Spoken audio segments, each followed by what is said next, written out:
Hi mga mahal, ang ating topic ngayon ay tinatanong ni Buboy. Ang tanong niya ay, okay lang ba na kapag tumulo na ang inyong katas o ang inyong gata, ay tuloy-tuloy pa rin ang pasok ng tea habang hindi pa ito sumusuko? So yun ang ating pag-uusapan for today's video. Ibig niya sabihin, hindi pa nilalabasan ng lalaki, tuloy-tuloy pa rin yung lalaki.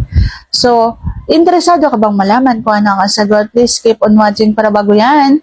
Kung bago ka pa lang sa akin channel, please consider to like this video and subscribe my channel.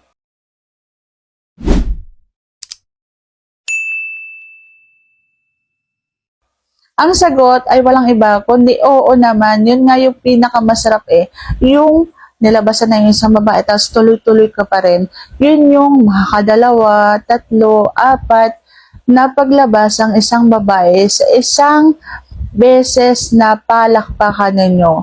Yun talaga yung pinakamasarap na parte dyan Yung hindi ka pa sumusuko, tuloy-tuloy ka pa sa pagbaon sa kanya kapag ka nilabasan na siya. Kasi dyan yung makailang beses siyang malabasan.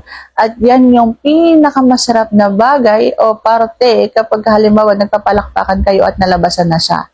So, mas masasarapan ng isang babae at mas masisihan siya kapag ka napalabas mo siya ng ilang beses.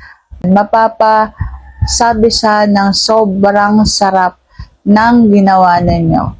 So, sana nasagot ko ng tama ang iyong tanong. And if you like this video, please consider to like this video and subscribe my channel. Thank you for watching. See you on my next vlog.